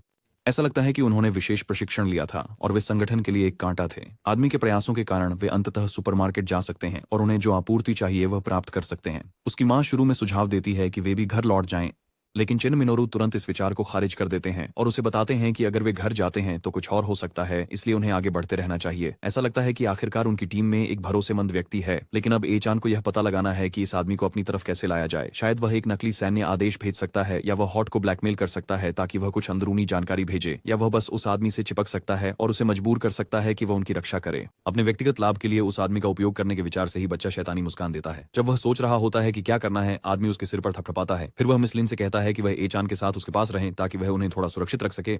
वह तुरंत सहमत हो जाती है और वादा करती है कि वह उन पर बोझ नहीं बनेगी और उनकी पूरी लगन से अनुसरण करेगी। वह उसे कहता है कि उससे ज्यादा उम्मीद न करें और वह सिर्फ उनकी मदद करना चाहता है। वह उस आदमी को पहले उस बॉस मॉन्स्टर को हराने में मदद करने के लिए धन्यवाद देती है, लेकिन वह कहता है कि इसका जिक्र न करें। आखिरकार अगर ए चान ने पहले रोया नहीं होता तो वह निश्चित रूप से राक्षस के हमले से मर जाता। फिर वह छोटे बच्चे से कहता है कि जितना कोई मूर्ख होता है उतना ही वह लाभ की इच्छा करता है। यह लगभग ऐसा लगता है जैसे वह बच्चे के मन को पढ़ सकता है और स्वार्थी विचारों को जान सकता है। पहले के स्वार्थी विचारों को जानकर ए चान अपने हाथ बांध लेता है और आदमी की मदद को शांति से स्वीकार करने का फैसला करता है, लेकिन वह जानता है कि चिन मिनोरू की व्यक्तित्व अंततः उसकी हार का कारण बनेगी। वे अंततः उस सुपरमार्केट तक पहुंचते हैं जिसके लिए वे शुरू से ही लक्ष्य बना रहे थे, लेकिन गेट बंद है। ऐसा लगता है कि आज उनकी छुट्टी है। विज्ञापन में कहा गया था कि सुपरमार्केट खुला होगा, लेकिन जगह स्पष्ट रूप से बंद है। ए चान जानता है कि हॉट एक मास्टर हैकर है और उसने शायद सुपरमार्केट को दूर से बंद कर दिया। अचानक दरवाजा खुल जाता है और ड्राइवर उन्हें समझाता है कि उसके एक दोस्त ने कहीं और से दरवाजा दूर से खोला। जैसे ही वह यह कहता है वह मुस्कुराता है और अपना फोन दिखाता है, उन्हें याद दिलाता है कि उन्हें बाद में उसके दोस्त का धन्यवाद करना चाहिए। इससे ए चान को शक होता है और वह चुपके से अपनी माँ का फोन उनके बैग से निकालता है ताकि उसे चेक कर सके। वह संदेश खोलता है और देखता है कि हॉट ने हाल ही में उसे एक संदेश भेजा था जिसमें बताया गया था कि उसने सुरक्षा कैमरे पर उनकी कार देखी और उनके लिए गेट खोल दिया। इससे पुष्टि होती है कि ड्राइवर निश्चित रूप से हॉट को जानता है। इससे उसके लिए चीजें और भी जटिल हो जाती हैं क्योंकि हॉट और ड्राइवर दोनों ही उसके लिए बहुत संदिग्ध लोग हैं। वे अंततः सुपरमार्केट में प्रवेश करते हैं और आई चान अब बस थक चुका है कि वे आखिरकार अपने गंतव्य पर पहुंच गए हैं। सुपरमार्केट बहुत बड़ा है और गोदाम में बहुत सारी आपूर्ति है। उस क्षेत्र में कोई कैमरे भी नहीं है, इसलिए ऐसा लगता है कि बच्चे को अपनी शक्तियों का उपयोग करते समय देखे जाने की चिंता नहीं करनी पड़ेगी। फिर वह देखता है कि बूढ़ा आदमी अपने साथ एक हथियार रैक लाया है। यह एक पूर्व विशेष युद्ध डिवीजन के सैनिक से अपेक्षित है, लेकिन अब जब वे सुपरमार्केट में हैं तो वह आदमी जो उन्हें अब तक मार्गदर्शन कर रहा था अचानक गायब हो गया है। सुपरमार्केट में कोई स्टाफ भी नहीं दिख रहा है, इसलिए उनके लिए खरीदारी या चेकआउट करने का कोई तरीका नहीं है। जैसे ही वे यह समझने की कोशिश कर रहे हैं कि उन्हें गोदाम में क्या करना है, वे इमारत के अन्य हिस्से से ताली बजने की आवाज सुनते हैं। वे आगे देखते हैं और पहले वाला आदमी उन्हें शरारती मुस्कान के साथ देखता है और अपने चारों ओर के बक्सों को थपथपाता है। फिर वह घोषणा करता है कि स्टोर में सब कुछ पहले ही उसकी संस्था द्वारा खरीदा जा चुका है। केई का सबसे डरावना पल आखिरकार सच हो गया है। उसके सामने खड़ा व्यक्ति कोई और नहीं बल्कि संस्था का एक सदस्य है।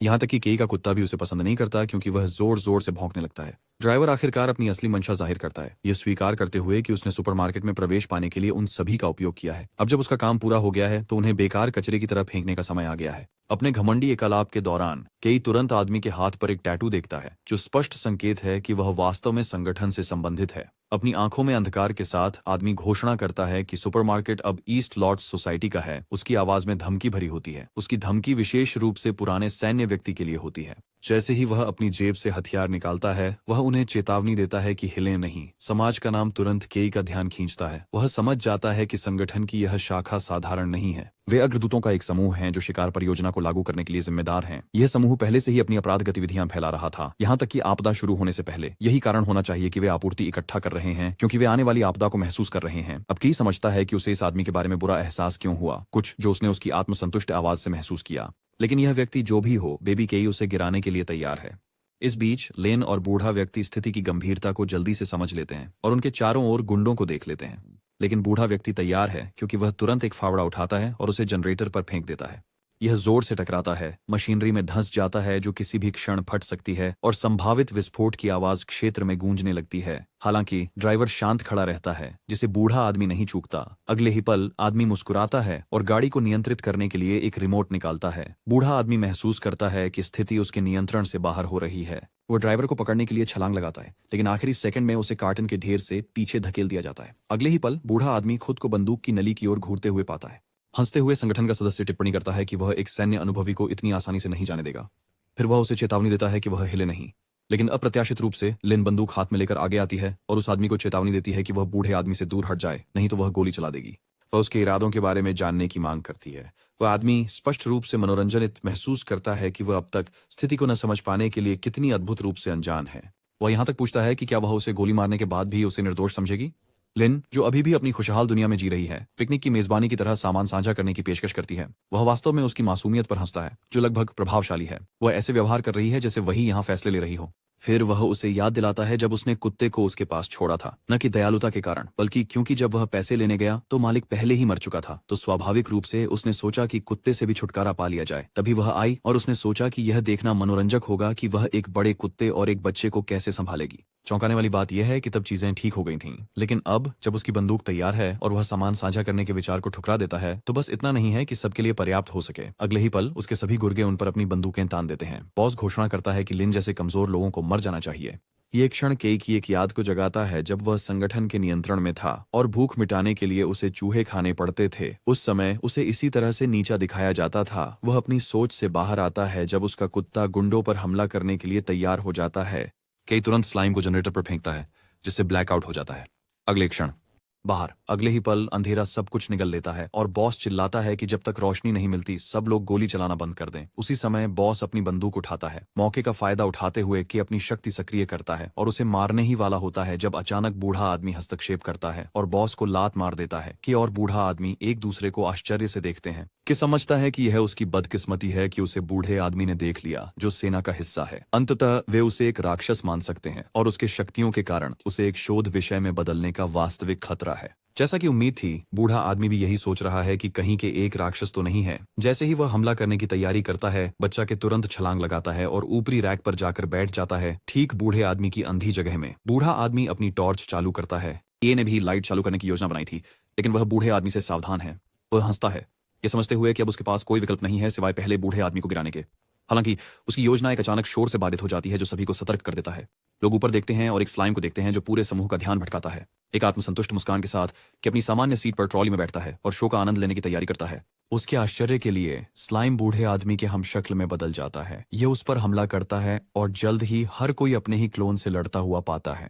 बूढ़ा आदमी भी अपने हमशक्ल के खिलाफ लड़ाई के लिए तैयार हो जाता है। इस नई आपदा पर बड़बड़ाते हुए लिन अपने सामने खड़ी अपनी परफेक्ट क्लोन को देखकर डर जाती है और उससे विनती करती है कि वह और करीब ना आए। उसकी आवाज बूढ़े आदमी का ध्यान खींचती है। वह पीछे मुड़कर देखता है और देखता है कि के पास में रो रहा है जबकि उसका क्लोन ट्रॉली में चढ़ने की कोशिश कर रहा है। बूढ़ा आदमी मान लेता है कि उसने पहले भी इस क्लोन को देखा होगा। इसका मतलब है कि हमारे छोटे दोस्त की योजना पूरी तरह से काम कर रही है, क्योंकि वह अब मगरमच्छ के आंसू बहा रहा है। बस इंतजार कर रहा है कि बूढ़ा आदमी चमकदार कवच में शूरवीर की तरह आ जाए। जैसा कि उम्मीद थी, बूढ़ा आदमी तुरंत क्लोन पर हमला करता है जब वह के तक पहुंचने की कोशिश करता है। हालांकि वह निराश हो जाता है जब क्लोन अपनी कीचड़ जैसी प्रकृति के कारण आसानी से फिर से बन जाता है। यह समझते हुए कि केवल बल प्रयोग से काम नहीं चलेगा, वह अपनी फावड़ा फेंक देता है और यह तय करता है कि अब एक नई रणनीति अपनाने का समय है जो ऐसे राक्षसों से निपटने के लिए अधिक उपयुक्त है। वह अपनी शस्त्रागार बॉक्स खोलता है और अपनी बंदूक निकालता है। इस बीच लिन अपने क्लोन को एक इलेक्ट्रिक गन का उपयोग करके हरा देती है, क्योंकि बिजली स्लाइम प्राणियों की एक झात कमजोरी है। ये भी अपने क्लोन को लगातार हमलों की बौछार से हरा देता है, जो एक और झात कमजोरी है। अंत में बूढ़ा आदमी अपने क्लोन को कच्ची आग्नेय शक्ति से नष्ट कर देता है, लेकिन लड़ाई अभी खत्म नहीं हुई है। एक और स्लाइम क्लोन लिन पर हमला करता है, लेकिन बूढ़ा आदमी आखिरी क्षण में उसे गोली मार देता है। हालांकि प्राणी अभी भी जीवित है, कोशिश कर रहा है कि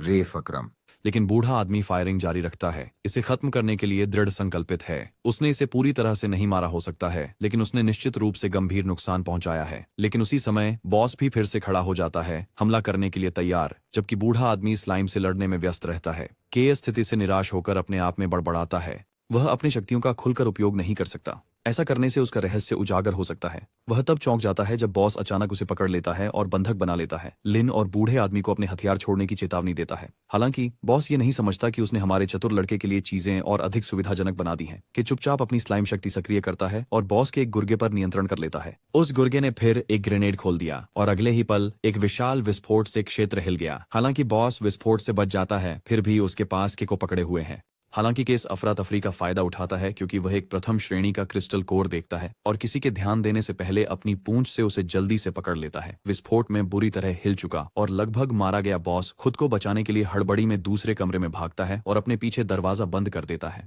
कमरे के अंदर कई और गुंडे इंतजार कर रहे हैं। बॉस घोषणा करता है कि अब चलने का समय है और उन्हें कार तैयार करने का आदेश देता है, क्योंकि वे यहाँ से निकल रहे हैं। गुंडे तुरंत पालन करना शुरू कर देते हैं।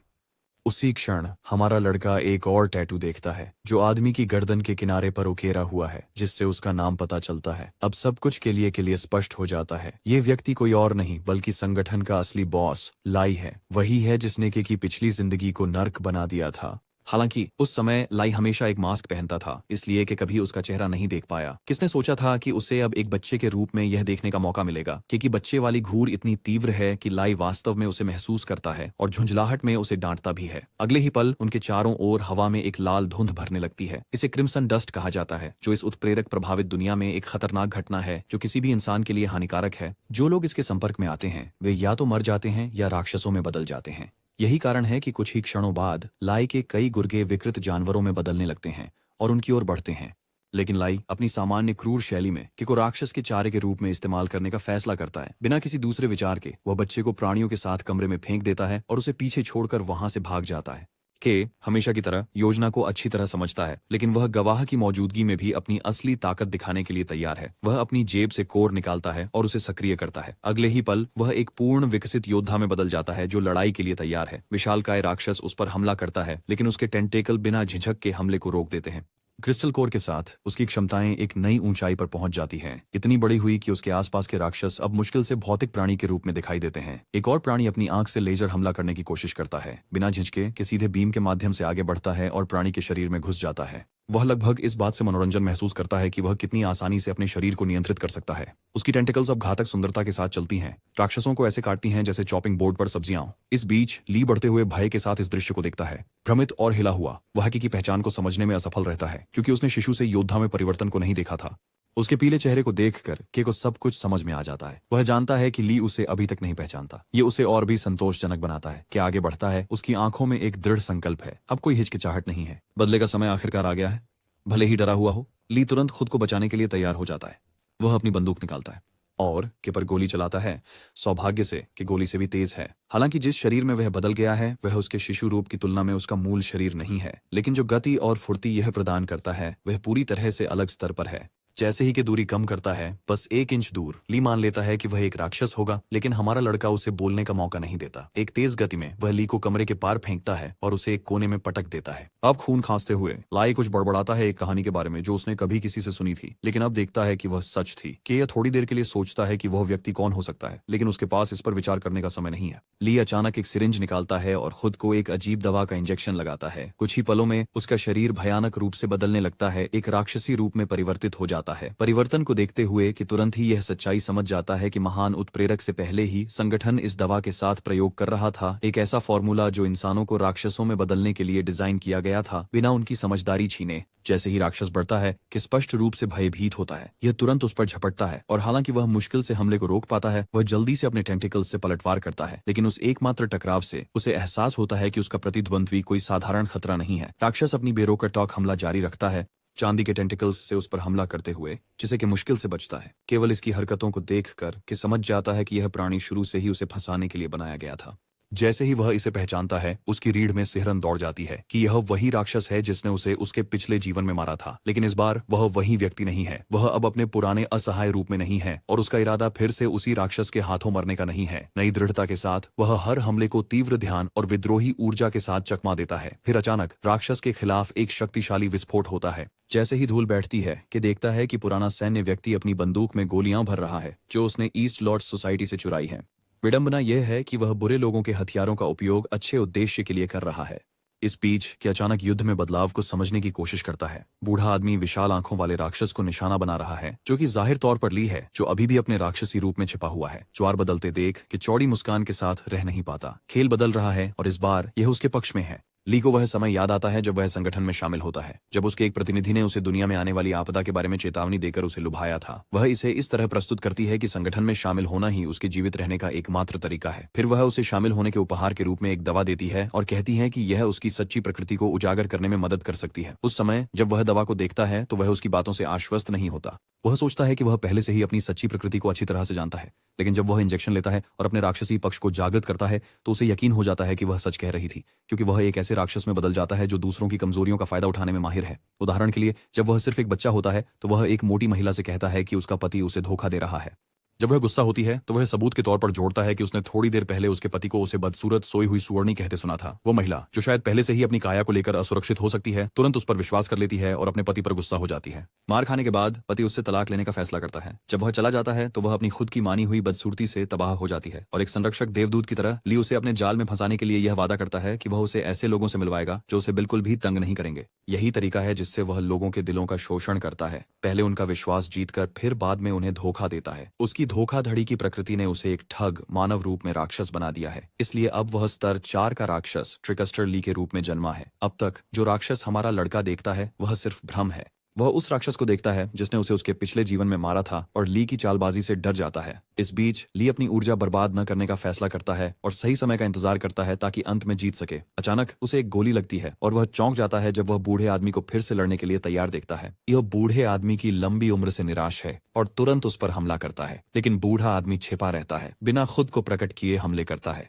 ली फिर से हमला करता है, लेकिन उसके वार का सामना कई विस्फोटों से होता है। टकराव से धुआं और धूल का बड़ा गुबार उठता है जिससे उसे कुछ भी साफ दिखाई नहीं देता। इस स्थिति का फायदा उठाते हुए कि उसके पीछे से उसकी अंधी जगह में चला जाता है। जबकि हमला करता है, ली जोर से गाली देता है, गुस्से में कि वह इतनी जल्दी भ्रम से बाहर आ गया है। कि आगे बढ़ता है और घोषणा करता है कि लाई एक स्तर 4 का ठग है जो कभी भी कुछ खास नहीं हो सकता। इसके साथ ही वह लाई पर अपने टेंटिकल्स से हमला करता है जिससे लाई उन टेंटिकल्स को कोसता है। अगले ही पल लाई के चारों ओर एक भ्रम पैदा करने की कोशिश करता है, लेकिन इस बार यह काम नहीं करता। वह अपनी कौशल की विफलता से निराश है। के याद करता है जब उसने अपने पिछले जीवन में मति भ्रम के कारण मृत्यु का स्वाद चखा था। ली का चुपचाप धन्यवाद करते हुए वह अपनी पूरी शक्ति को मुक्त करता है। लाई डर जाता है जबकि बिजली की गति से उसकी ओर बढ़ता है। लाई के हमले के बाद बहुत खून बह रहा है। फिर के उससे शांतिपूर्वक पूछता है कि क्या वह खत्म हो गया है, लेकिन अंदर से वह जानता है कि यह तो बस शुरुआत है। 2 घंटे में लाल धूल की एक और लहर आएगी। यह वैसा नहीं होगा जैसा मानवता ने पहले सामना किया है। यह एक विकृत ज्वार होगा जो नर्क को खोल देगा। जैसे ही वह लाई को खत्म करने की तैयारी करता है, लाई उसे रोकने की कोशिश करता है। के कहता है कि उसे उसके अंतिम शब्दों में कोई दिलचस्पी नहीं है और वह उसे खत्म करने के लिए दृढ़ है। इस बीच बूढ़ा आदमी भी इस दृश्य को अनफोल्ड होते हुए देख रहा है। के समझता है कि लाई एक कठिन प्रतिद्वंद्वी है जो अपनी सभी चोटों के बावजूद लड़ना चाहता है, इसलिए उसे खत्म करने के लिए सीधे उसकी गर्दन पर वार करना बेहतर है।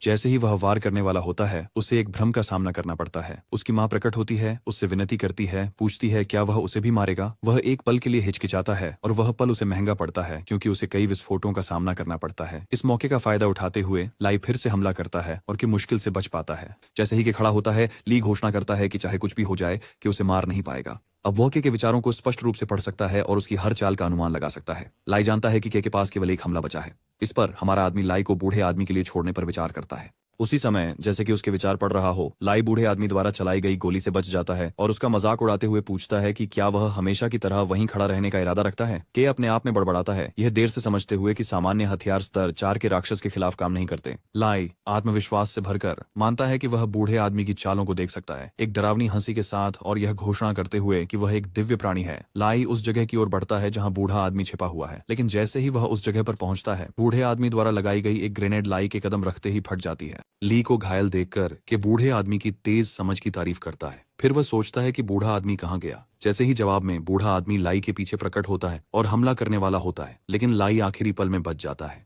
लाई पलटवार करने की तैयारी करता है, लेकिन कि उसका नाम लेकर उसे विचलित करता है। अचानक की गई इस रुकावट से ली चौंक जाता है। मुस्कुराते हुए लीके से पूछता है कि क्या वह अपने भविष्य के बारे में जानना चाहता है। जब वह क्षण भर के लिए विचलित होता है, बूढ़ा आदमी उसे गोली मार देता है। अचानक एक दृष्टि लाई के मन में प्रवेश करती है जिसमें वह खुद को कमजोर लोगों से निपटते हुए देखता है जो उसके नीचे हैं। के लाई को एक ऐसा भविष्य दिखा रहा है जहाँ वह हमेशा हारने वाला होता है, अंत में हमेशा बेकार होता है। के उसे बताता है कि यही उसका भाग्य है। गुस्से में लाई अपना सिर पकड़ लेता है और इस दावे को नकारता है। एक और दृश्य चमकता है जिसमें वह दूसरों के सामने दयनीय स्थिति में झुका हुआ है। वह इस भविष्य को स्वीकार करने से इनकार करता है। क्रोधित होकर वह बेतहाशा हमला करता है, लेकिन अंत में खुद को ही चोट पहुंचा लेता है। अगले ही पल वे सभी अविश्वास में देखते हैं क्योंकि ली ने अपना सिर काट लिया है। दृश्य को अनफोल्ड होते हुए देखकर के मुस्कुराता है। उसने आखिरकार सबसे बड़े ठग को धोखा दे दिया है। जैसे ही ली का सिर उसके शरीर से अलग होता है, वह फिर से के की यादों की झलक देखता है। उसकी आंखें डर से चौड़ी हो जाती हैं जब वह अपने सामने खड़े राक्षस को देखता है। अगले ही पल उसका कटा हुआ सिर जमीन पर गिरता है और वह चिल्लाता है कि के उसके दिमाग से बाहर निकल जाए। वह के पर चिल्लाता है, ये घोषणा करते हुए कि बच्चे के बारे में चेतावनी का वास्तव में यही मतलब था। बूढ़ा आदमी के की ओर देखता है, उसकी रुचि जाग उठती है। लाई अपनी आवाज में तनाव के साथ जारी रखते हैं कि के आपदा का अंडा है, जिससे के और बूढ़ा आदमी दोनों चौंक जाते हैं। लाई चेतावनी देते हैं कि इस क्रांति की शुरुआत करके के ने सामान्य जीवन का कोई भी मौका खो दिया है। अब से संगठन उसे बेरहमी से शिकार करेगा। इससे पहले कि वह और कुछ बता सके, एक और गोली चलती है और लाई को एक गोली से चुप करा दिया जाता है। के और बूढ़ा आदमी जल्दी से स्रोत की ओर मुड़ते हैं। एक नया व्यक्ति अपनी जीप से बाहर आता है, शांति से समझाते हुए कि अगर कोई समय पर अपने दुश्मन को नहीं मारता तो वे खुद अपने दुश्मन बन जाते हैं। जैसे ही के को एहसास होता है कि वह आदमी सेना से है, वह सतर्क हो जाता है। नया व्यक्ति बूढ़े आदमी को गुरुजी कहता है, उसी पाठ के लिए उन्हें श्रेय देते हुए जो उसने अभी कहा। उसका नाम कैप्टन लाई ऑन है, लेकिन वह स्नो वुल्फ के नाम से अधिक प्रसिद्ध है। छात्र और शिक्षक अभिवादन का आदान प्रदान करने से पहले एक और राक्षस लाई ऑन के पीछे आ जाता है। बिना हिले डुले वह राक्षस को मार देता है। हमारा आदमी जो बॉक्स के पीछे से देख रहा है, यह देखकर हैरान हो जाता है। उसी समय बूढ़ा आदमी लाई ऑन से वहां जानबूझकर रहने के लिए कहता है, क्योंकि वह घर जाकर अपने पोते की देखभाल करना चाहता है। अपना फोन निकालते हुए लाई ऑन अपने शिक्षक से मुख्यालय लौटने की विनती करता है, क्योंकि वे आपातकाल की स्थिति में है। फिर वह उसे अपनी पोती की तस्वीर दिखाता है जो सुरक्षित है। वह उसे याद दिलाता है कि सेना को उनके कमांडर की जरूरत है। यह सुनते ही कि तुरंत समझ जाता है कि यह बूढ़ा आदमी और कोई नहीं बल्कि सेना का शीर्ष कमांडर है। फिर लाई ऑन बूढ़े आदमी से पूछता है कि क्या वह अपनी पोती की सुरक्षा की पुष्टि करना चाहता है। बूढ़ा आदमी उसके साथ जाने के लिए सहमत हो जाता है। इस बीच के डरा हुआ है और समझ नहीं पा रहा कि क्या करना है। जब वह हिलता है तो उनका ध्यान उसकी ओर जाता है। एक पल बीतने से पहले लाई ऑन पहले से ही उस पर बंदूक ताने खड़ा है। सौभाग्य से कि पहले ही अपने बच्चे के रूप में बदल चुका है। लायॉन संदेहपूर्वक पूछता है कि क्या वह वही राक्षस है जिसे उसने थोड़ी देर पहले देखा था।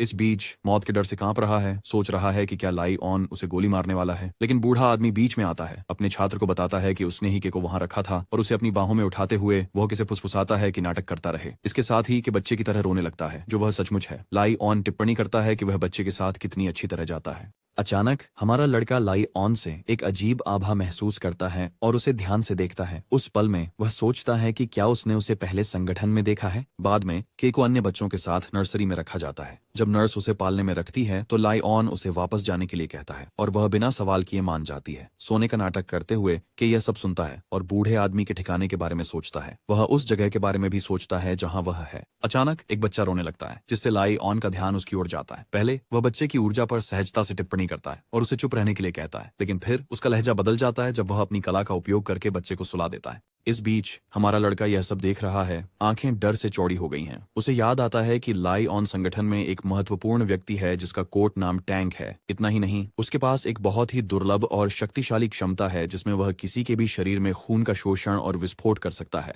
उसे पता है कि लायॉन ने बच्चे पर अपनी क्षमता का उपयोग किया है, जिससे ऑक्सीजन की कमी होती है और बच्चा स्वाभाविक रूप से सोने के बजाय बेहोश हो जाता है। वह कोई है जिससे के को सावधान रहना चाहिए, खासकर उसके पहले की हत्या के प्रयास के बाद। अब लायॉन हमारे बच्चे की ओर बढ़ रहा है। इस बीच के अपनी क्षमताओं के बारे में सोच रहा है, जिन्हें उसने बहुत जल्दी जागृत कर लिया है, जबकि संगठन ने अभी अभी शुरू किया है। वह सोचता है कि क्या वह पहले से ही उन कुछ लोगों में से एक है जो अंत समय से पहले अपनी शक्तियों को जागृत कर सकते हैं। उसी समय लायॉन काई की जांच करने का निर्णय लेता है और उसे चुप रहने के लिए कहता है। काई पूरे समय अपनी सांस रोक कर रखता है। जैसे ही लायॉन दूर जाता है, काई राहत की सांस लेता है। जाने से पहले लायॉन टिप्पणी करता है कि यह कितना मजेदार है। जैसे ही वह जाता है कि चारों ओर देखता है, यह सुनिश्चित करने के लिए कि वह वास्तव में चला गया है। फिर वह तुरंत अपने पैरों पर कूदता है। वह लाई को याद करता है, एक ठग जो दिमाग को नियंत्रित कर सकता है। के पास भगवान स्तरीय अवशोषण जैसी क्षमताएं हैं जो उसके विचारों को लाई से बचाने के लिए उसके दिमाग में एक बाधा बनाती है। अब खुद को लायॉन से बचाने के लिए वह अपने रक्त प्रवाह को समायोजित करता है, उसे धीमा करता है और नकली खून को स्वचालित रूप से अवशोषित होने देता है। इसे देखने के बाद वह अन्य बच्चों की ओर देखता है और सोचता है कि क्या वे भी आपदा अंडे हैं। ऐसा नहीं है कि वह इस शब्द से परिचित नहीं है, उसने इसे अपने पिछले जीवन में सुना है, लेकिन उस समय उसकी निम्न स्थिति के कारण उसे उस तरह की जानकारी तक कभी पहुंच नहीं मिली।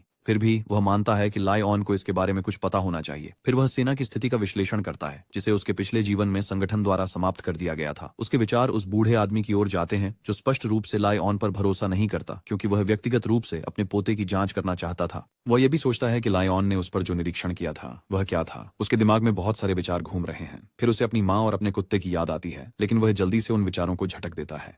वो ऐसी स्थिति में नहीं है जहां वह दूसरों के बारे में सोच सके। अभी उसे केवल अपने भागने की योजना पर ध्यान केंद्रित करने की आवश्यकता है। वह अपनी क्षमता से दरवाजा खोलने की कोशिश करता है, लेकिन वह इसे उपयोग नहीं कर सकता। उसे वह क्रिस्टल कोर याद आता है जो उसने पहले प्राप्त किया था, जिसका उपयोग उसने डार्क शैडो नामक क्षमता को जोड़ने के लिए किया था। लेकिन संयोजन प्रक्रिया के दौरान वह अपनी कई क्षमताओं का उपयोग नहीं कर सकता। वर्तमान में वह केवल डार्क शैडो और गॉड बैरियर का उपयोग कर सकता है। बाद वाला उसे मानसिक हमलों का प्रतिरोध करने में मदद करता है, लेकिन डार्क शैडो उसकी वर्तमान स्थिति में उपयोग करने के लिए बहुत शक्तिशाली और जोखिम भरा है। इसलिए वह अपने चारों ओर के लोगों की मंशा को समझने के लिए इंतजार करने का फैसला करता है, इससे पहले कि वह अपनी शक्तियों का उपयोग करे और खुद को उजागर करने का जोखिम उठाए। अब तक सिर्फ एक बच्चे का नाटक करना उसके लिए अच्छा काम कर रहा है। अचानक वह देखता है कि दूसरे पालने से कुछ उभर रहा है। वह नीचे देखता है एक और बच्चे की ओर जिसके पैर पेड़ की शाखाओं में बदल रहे हैं। तो यह बच्चा भी उसके जैसा एक और संगत बच्चा होना चाहिए। फिर वह कई अन्य बच्चों को देखता है जिनके पास विभिन्न प्रकार की क्षमताएं हैं। उसे याद आता है कि अपने पिछले जीवन में इन बच्चों को हमेशा बंद रखा जाता था। अब वह समझता है कि उन्हें सभी को ऐसी ही जगह पर रखा गया है जहां वह अभी है। अचानक एक पेड़ की बेल उसे उठा लेती है। जब वह खुद को छुड़ाने की कोशिश करता है तो वह नहीं कर पाता। वह एक पल के लिए सोचता है कि क्या उसे अपनी क्षमताओं का उपयोग अब करना चाहिए या नहीं, लेकिन उसके विचारों को एक और लड़का बाधित करता है जो उसे छुड़ाने में मदद करता है। ये एक छोटा लड़का निकलता है जो उसे सलाह देता है कि बस सोने का नाटक करो। तो अब उसे बस ठीक से व्यवहार करना चाहिए। कि यह देखकर हैरान रह जाता है कि लड़का सिर्फ 5 साल का है और उसने पहले ही अपनी क्षमताओं में महारत हासिल कर ली है। अचानक वह अपने आप में बड़बड़ाता है जब वह अपने पीछे एक आवाज सुनता है।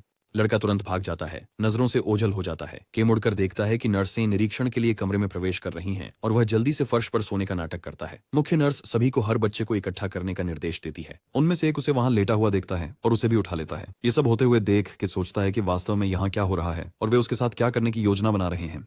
कुछ समय बाद नर्सें सभी बच्चों को फर्श पर रख देती हैं। वह अपनी आंखें थोड़ी खोलता है और देखता है कि उनके चारों ओर केवल अंधेरा है। उसके मन में एक डरावना विचार आता है, क्या उन्हें मौत तक लड़ने के लिए मजबूर किया जाएगा? यह आश्चर्यजनक नहीं होगा क्योंकि यह उसके पिछले जीवन में संगठन में एक प्रवृत्ति थी। वह संगठन के किसी व्यक्ति की उपस्थिति को भी महसूस करता है। धीरे धीरे वह रेंगने लगता है जैसे अन्य बच्चे भी उठने लगते हैं। जब वह ऊपर देखता है तो उसे ऊपर की मंजिल पर लाई ऑन दिखाई देता है। इससे पहले कि वह कुछ और समझ पाए, वह देखता है कि एक राक्षस एक बच्चे की ओर बढ़ रहा है। पहले तो उसे लगता है कि ये बच्चे राक्षस का शिकार बनने वाले हैं क्योंकि उसे याद है कि उसकी पिछली जिंदगी में कोई बच्चे नहीं थे। फिर वह देखता है कि राक्षस जंजीरों से बंधा हुआ है, लेकिन इसका मतलब यह नहीं है कि अब वे सुरक्षित हैं। वह अनुमान लगाता है कि ये जंजीरें केवल अस्थायी हैं और राक्षस को बाद में छोड़ा जा सकता है। उसके आसपास के सभी लोग भी इसे देखकर डरे हुए हैं। पहले वाला लड़का आगे बढ़ता है, रोते हुए बच्चे को राक्षस के पास से उठाकर दूर रख देता है। बच्चों और लायन को देखकर अब वह निष्कर्ष निकालता है कि उन सबको यहाँ इकट्ठा किया गया है ताकि वे राक्षस से लड़ें और जबरदस्ती अपनी शक्तियों को जागृत करें। इन बच्चों को यहाँ इकट्ठा करने का उद्देश्य निश्चित रूप से संगठन की योजना है जिसे हंटिंग डॉग प्लान कहा जाता है। ली के बाद यह योजना लायन को सौंपी जाती है। उसी समय लायन खुलासा करता है कि वह अपने शिक्षक के सामने सिर्फ नाटक कर रहा था। फिर वह विनम्रता से सभी से अनुरोध करता है कि वे उसे निराश न करें और उनका परीक्षण शुरू करने के लिए बटन दबा देता है। इसके साथ ही राक्षस पर लगी बेड़ियां टूट जाती हैं और वह हमारे लड़के की ओर झपटता है, लेकिन वह मुश्किल से उसे चकमा देने में सफल होता है। इस प्रक्रिया में उसका कान घायल हो जाता है। वह राक्षस को देखता है जो शायद 2nd ग्रेड का है। उसे पूरा विश्वास है कि वह इसे हरा सकता है, लेकिन दूसरों के बारे में वह इतना आश्वस्त नहीं है। वह दूसरों की ओर देखता है जो डर के मारे सहमे हुए हैं। उनमें से एक छोटा बच्चा रोने लगता है, जिससे राक्षस का ध्यान उसकी ओर चला जाता है। अब वह राक्षस उस बच्चे की ओर बढ़ रहा है, लेकिन उसके पास बैठी लड़की डर जाती है और इसी के साथ उसकी टहनी वाली शक्ति सक्रिय हो जाती है। कई बेलें राक्षस के चारों ओर लिपट जाती हैं कि लड़की को अंगूठा दिखाता है और उम्मीद करता है कि वह टिक सके। उसी समय लायन भी उसकी शक्ति को नोटिस करता है, जिसे बेल प्रकार की शक्ति के रूप में पहचाना जाता है। वह उसकी तारीफ करता है, कहता है कि यह बहुत अच्छी है, खासकर जब यह सिर्फ पहली श्रेणी के स्तर की है। फिर उसका ध्यान हमारे लड़के की ओर जाता है जिसने अभी तक कोई शक्ति नहीं दिखाई है। फिर भी वह पूरी तरह से मानता है कि जरूर कोई शक्ति उपयोग करता है। उसके मन में विश्वास है कि जब के कुछ चरम परिस्थितियों में धकेला जाएगा तो वह निश्चित रूप से अपनी शक्तियां सक्रिय कर देगा। इसी के साथ राक्षस बेलों से खुद को छुड़ा लेता है और अपनी पूरी ताकत दिखाने की तैयारी करता है कि यह देखकर चौंक जाता है कि उसके सामने हालात कितने गंभीर होते जा रहे हैं।